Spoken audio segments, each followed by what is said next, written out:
안녕하세요. 대기업에서 자동차 산업과 2차 전지를 심도 있게 분석해서 전달해드리는 현중입니다. 자, 오늘도 에코앤드림 함께 보도록 할 건데, 최근에 에코앤드림 관련해서 이런저런 얘기가 좀 나오고 있습니다. 어느 정도 알고 계시는 분들은 지금 딱 이것만 보셔도 아실 텐데, 효성첨단 소재 쪽에서 현재 이 M&A 관련해서 이야기가 나오고 있습니다. 전구체 기업이랑 또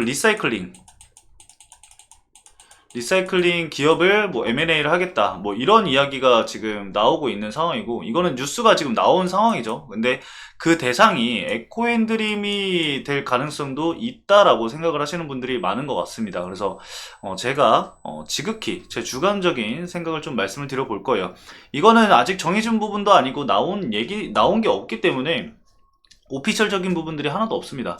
그냥 제 뇌피셜로 말씀을 드리는 거고, 제가 봤을 때 이러이러한 상황에 있어서 이렇게 보시면 될 것 같다라고 생각을 한다라고 이렇게 말씀을 드릴 거니까 참고 정도만 해주시면 좋을 것 같습니다. 그리고 혹시나 제가 생각했던 부분들이 조금 다른 부분이 있거나 아니면은 여러분들의 의견은 또 어떠신지에 대해서 댓글란에 좀 남겨주시면은 저도 한번 여러분들의 생각들을 좀 보고 많은 분들이 어떤 부분을 어떻게 생각을 하시는지 좀 체크를 해보는 시간 가져보셔도 좋을 것 같습니다. 그래서 편안하게 댓글에 본인의 의견을 좀 말씀해 주시면 될 것 같아요. 그래서 일단은 오늘은 제가 봤을 때 이 호성첨단 소재가 이야기하고 있는 거에 숨겨진 의미는 어떤 것이 있을까, 그리고 이 전구체 기업들, 제가 오늘 얘기 드리는 전구체 기업들은 뭐 해외 기업은 제외입니다. 보통 이제 우리나라 국내 기업들이 중국 기업들이랑 이제 합작을 많이 하는데, 뭐 화요코발트라던가 LG화학이나 이 포스코 퓨처링 같은 경우는 이 화요코발트 쪽이랑 진행을 하고 있는 상황이고, 그리고 이제 중국 전구체 1위 기업인 이 CNGR 쪽이랑도 이제 협업을 하는 기업들도 있는데, 제가 오늘 말씀드릴 내용들은 중국 기업들을 제외하고 다른 해외 글로벌 기업들을 제외하고 국내 기업에 좀 국한돼서 한번 살펴보도록 할 거니까 참고만 해주시면 될 것 같습니다. 그래서 오늘 전구체 관련 기업들이 어떤 기업들이 있는지도 한번 간단하게 또 말씀을 드려볼 겁니다. 그래서 제목은 M&A 시장에 나온 에코앤드림 물음표입니다. 느낌표 아니죠, 여러분들?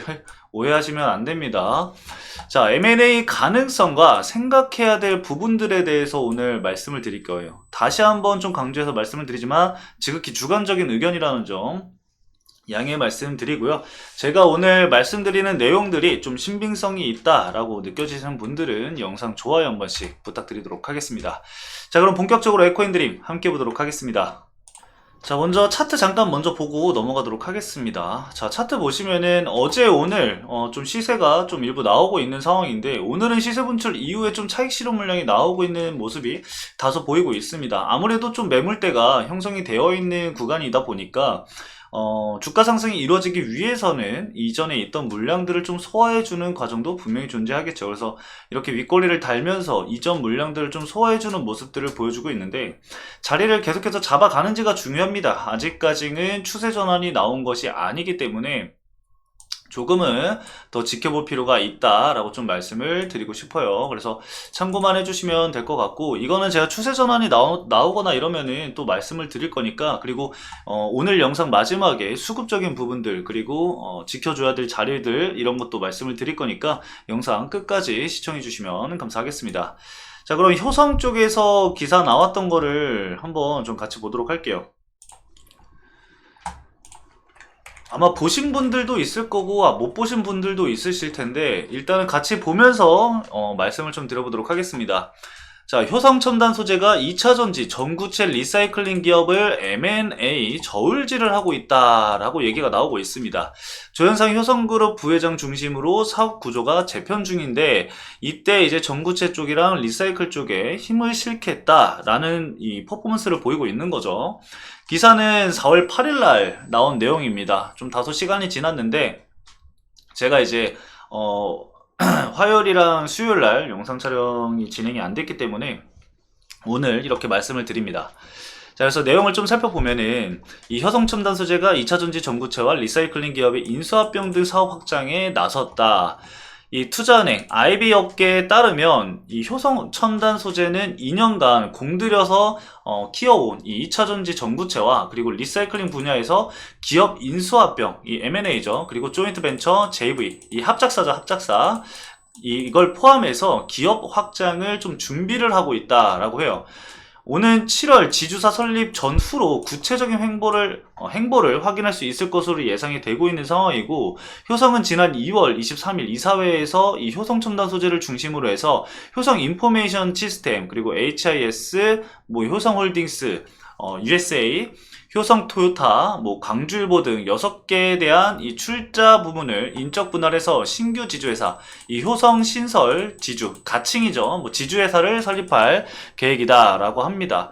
일단은 사실 이런 부분들이 다 중요한 건 아니고, 밑으로 쭉 내려보면은 이 더클래스 효성 부분이겠죠. 이 더클래스 효성이 2차전지 양극재 핵심 소재인 황산니켈 제조업체 유전 GNF 지분 인수를 진행을 하면서 최대 주주에 올랐다라고 합니다. 자, 일단은 유전 GNF를 통해서 이 전구체 사업을 확장을 해 나아갈 계획인 거예요. 지금 효성 첨단 소재 같은 경우는 이렇게 우전 GNF를 통해서 이 밸류 체인을 형성을 하겠다라는 게 현재 효성 첨단 소재에서 내걸고 있는 이야기죠. 그래서 이거를 좀 살펴보면은 일단 시작은 우전 GNF가 되겠죠. 황산니켈을 조달하는 이 우전 GNF 이거를 이제 인수를 진행을 한 상황이고, 그리고 이후에 중요한 건 이겁니다. 이미 기술 개발을 완료하고 그리고 영업망까지도 확보한 기업에 대한 실사를 진행 중인 것으로 안다라고 전달을 했습니다. 그러면 우리가 찾아봐야 될 기업들이 굉장히 축소가 되겠죠. 전구체 기업인데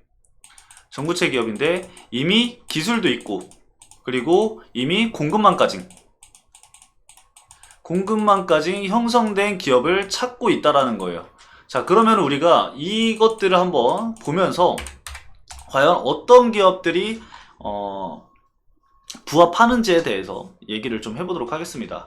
일단은 오늘 제가 준비한 기업들은 상장사라는 점을 좀 미리 말씀드립니다. 비상장사는 좀 찾기가 힘들더라고요. 그래서 이거는 제가 나중에 추후에 추가적으로 찾게 되면은 따로 또 말씀을 드리도록 하겠습니다. 자, 보시면은 일단 전구체 관련 기업들을 먼저 좀 살펴보도록 할게요. 관련 기업들 중에서 가장 첫 번째로 봐야 될 기업은 바로 에코프로머티죠. 에코프로머티 같은 경우는 아무리 제가 설명을 안 드려도 여러분들이 아실 거라고 생각을 하고 넘어가도록 하겠습니다. 포스코퓨처엠도 그 다음에 있죠. 자, 일단은 이렇게 중요한 게 뭐냐면은 이 에코프로머티와 그리고 포스코퓨처엠 이런 애들은 현재 이 수직 계열화를 진행을 하고 있는 기업들이기 때문에 일단은 M&A 선상에서 제외가 되겠죠. LG화학도 마찬가지고, LNF는 이미 LS와 진행을 하고 있죠. 그리고 이제 에코엔드림인데, 에코엔드림 같은 경우가 가능성이 가장 높다라고 저는 생각을 합니다. 왜 그렇게 생각하는지는 제가 잠시 뒤에 말씀을 드리도록 하고 잠깐 패스하도록 할게요. 그리고 코스모 신소재가 있는데, 코스모 신소재도 마찬가지예요. 이미 모기업 이 코스모 화학과 함께 이 폐배터리 사업부터 전구체, 양극체까지 이 생산 수직 계열화를 진행을 하고 있습니다. 그래서 당연히 제외가 되겠죠. M&A 선상에서. 그래서 세비캠 같은 경우도 이제 황산니켈 제조사인 캠코가 설립한 한국 전구체 주식회사와 2024년부터 10년간 전구체 복합의 공급 계약을 체결을 했다라고 해요. 이것만 보면은 이제 전구체를 이제 공급하는 기업이 아니라는 건 알 수가 있겠죠. 그래서 패스. 효성 첨단 소재는 지금 말씀드리고 있는 기업이니까.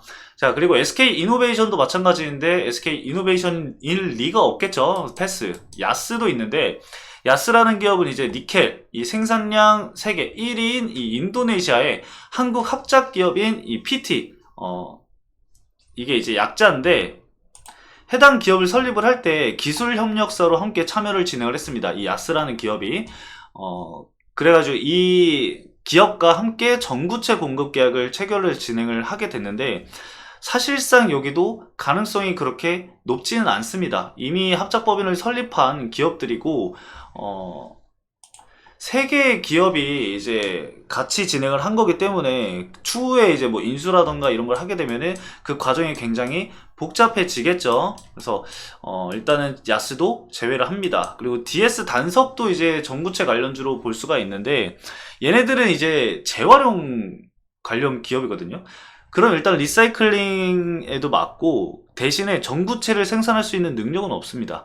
다만 이 재활용을 하면서 원재료 100%인 전구체로 갈 생각이다 라고 얘기를 하고 있는 기업이거든요. 근데 이번에 이 DS 단석도 신규 사업으로 이제 로드맵 발표할 때 얘기가 나온 거라서 정확하게 지금 어떻게 될지는 아직까지는 정해진 건 없습니다. 그래서 결국에는 지금 해당 기업들 중에서는 에코앤드림이 가장 유력하겠죠. 에코앤드림을 제가 왜 이렇게 생각을 하냐면은 에코앤드림도 결국에는 여러분들 자금이 필요할 수밖에 없거든요. 지금 에코앤드림을 좀 자세히 보도록 할게요. 에코앤드림을 좀 자세히 보면은 기본적으로 여러분들도 알고 있는 내용들을 우리가 한번 살펴보면서 얘기를 해보자고요. 자,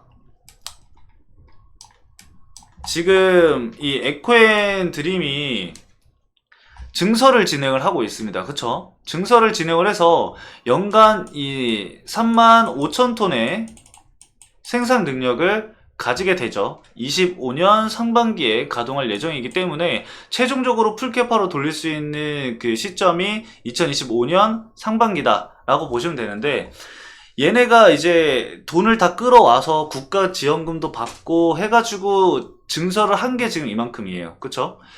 추가적으로 증설을 더 해야 된다고 제가 과거에서부터 계속 말씀을 드렸어요. 왜냐면은 지금 유미코어에다가 납품을 해야 되는 게 5년 동안 유미코어에다가 납품을 해야 되는 게 연간 3만 톤에서 4만 톤이에요. 그쵸? 풀캐파로 돌려도 연간 3만 톤, 3만 5천 톤인데 이 거의 풀캐파로 가동될 가능성이 희박하죠. 그렇기 때문에 증설을 결국에는 진행을 해야 돼요. 증설을 결국에 진행을 해야 되는데 보다 자금이 그렇게 자금력이 뛰어나지가 않죠. 지금 이 에코앤드림이. 그러면 우리가 생각을 해봤을 때 생각을 해볼 수가 있는 게, 저는 M&A는 좀 무리라고 생각을 해요. 굳이 이 에코앤드림이 지금 현 시점에서 M&A를 진행을 한다? M&A는 사실 크게 신경은 안 쓰고 있고, 우리가 뭘 봐야 되냐면은 제가 아까 그 기사 속에 우리가 좀 이런 포인트를 좀 찾아야 된다라고 말씀을 드렸었는데, 제가 말씀드리고 싶은 거는 이거예요. 조인트 벤처 JV 합작사죠. 합작사. 이게 합작사로 진행을 하게 되면은 그만큼 에코앤드림은 이 들어가는 돈도 축소를 하면서 충분히 생산 능력을 끌어올릴 수가 있죠. 그리고 시간을 벌 수가 있습니다. 무슨 시간? 자금을 확보할 수 있는 시간. 왜냐면은 지금 합작사를 만약에 설립을 진행을 해서 캐파를 늘렸어요. 캐파를 늘리면은 이 시간 동안 기존에 있었던 35,000톤이 증설이 되면서 외형 성장이 이루어질 거잖아요. 외형 성장도 이루어지고 영업이익도 올라가고 그에 따른 단기순이익도 올라갈 거란 말이죠. 그러면은 그 자금력을 가지고 다시 또 증설을 진행을 해도 돼요. 제가 생각했을 때는 이런 패턴도 나쁘지 않다고 저는 생각을 하거든요. 결국에는 M&A로 하면은, M&A가 된다고 한다면은 물론 이 주가에 큰 영향을 주겠지만, 지금 이 시점에서 굳이 이 에코앤드림이 인수합병을 할 필요성이 있을까 생각이 들거든요. 그래서 그 부분보다는, M&A보다는 좀 더 현실적으로 봤을 때는 합작사 쪽을 우리가 생각을 해보는 게 좋지 않나. 물론 저희가 뭐 생각을 한다고 해서 그대로 이루어지는 건 아니지만 그쪽일 가능성이 굉장히 높다라고 보고 있습니다. 효성첨단 소재가 원하는 기업이죠. 지금 기술력도 있고, 그리고 이 공급망도 이미 되어 있죠. 유미코와 이번에 그 계약을 하게 되면서 공급망까지 확보를 해둔 상황입니다. 그렇기 때문에 굉장히 먹음직스러운 이 먹이라고 하면 좀 그럴까요? M&A가 아니니까 충분히 동업할 수 있는 그런 든든한 기술력을 가진 기업이 아닐까, 공급망을 가진 기업이 아닐까. 효성은 뭐다? 머니죠, 머니. 상부상조할 수 있는 부분들이 합작사라고 저는 생각을 하거든요. 그래서 이거는 우리가 좀 기대는 해봐도 되지 않을까, 생각쯤은 좀 해봐도 되지 않을까 생각이 듭니다. 그래서 아직까지는 좀 시간이 남아 있습니다. 7월 전후로 이제 진행을 한다라고 하니까 7월까지는 계속해서 회자가 될 수 있다라는 거예요. 결국에는 여러분들 주가는, 주식은요 여러분들, 뭐 꿈도 있고 선반영도 있고 뭐가 있습니까? 기대감이죠.